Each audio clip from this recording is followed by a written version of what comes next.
What's going on, guys? My name is Zeus, and on today's episode of me talking to the camera while you guys listen, I want to talk about 5 things that you should do if you want to own or already own a G35.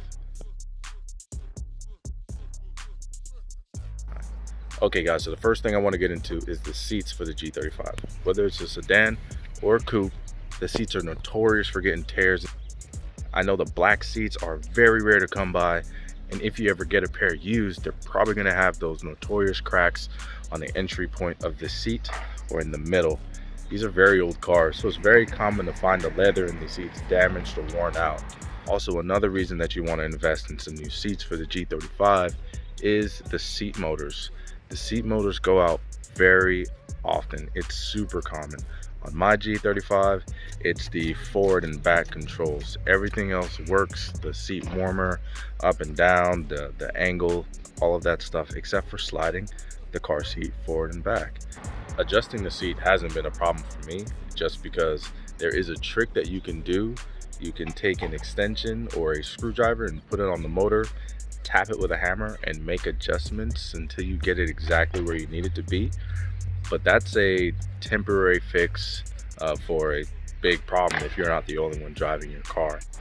But if you want to be able to move your seat forward and back, I suggest investing in some aftermarket seats, or maybe getting some extra seat motors on hand if you can find it. I got a quote from Infiniti dealership near me to get that replaced, and it was around $600 to get it, because you need to buy the entire assembly, guys, and that truly sucks. The next thing you want to do if you own or want to own a G35 is, if you don't already have the CD009 model transmission, you want to get that one. All the other transmission models are notorious for getting premature synchronizer wear out. You see it very common in guys with their 3rd and 5th gears just not working. I had that same issues a few months back. I actually picked up CD009 and had that installed, and since then I've had no problems. The third thing you want to do if you have a G35 is invest in some headlights. The Nissan headlights are notorious for getting all milky and clouded from normal weathering.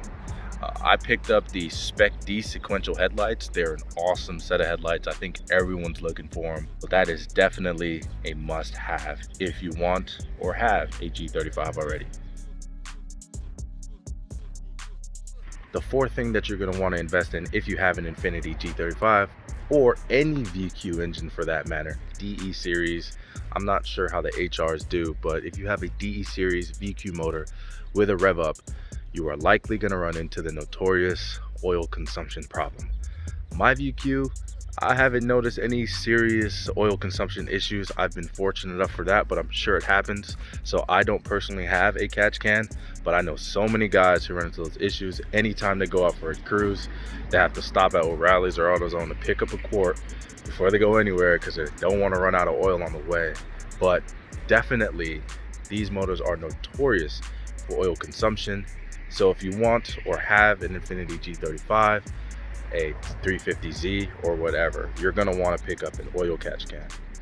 Okay guys, so before I get into the last one, here's an honorable mention.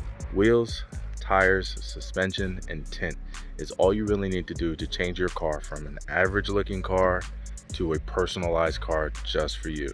I am a strong advocate for that. I have wheels, tires, suspension on my car, and that's definitely the cheapest way to change your car from an average car to a personalized car just for you. So the last thing that you should do if you own or want to own an Infiniti G35 is invest in a control arm kit. The Infiniti G35s are sports cars, and they are extremely fun, especially if you got yourself a manual version. There are no caster adjustments for this thing.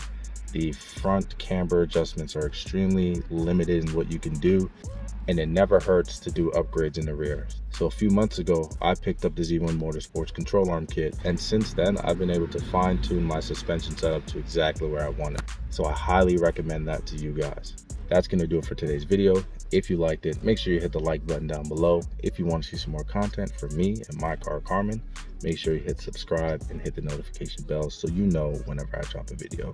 But until next time, guys, peace.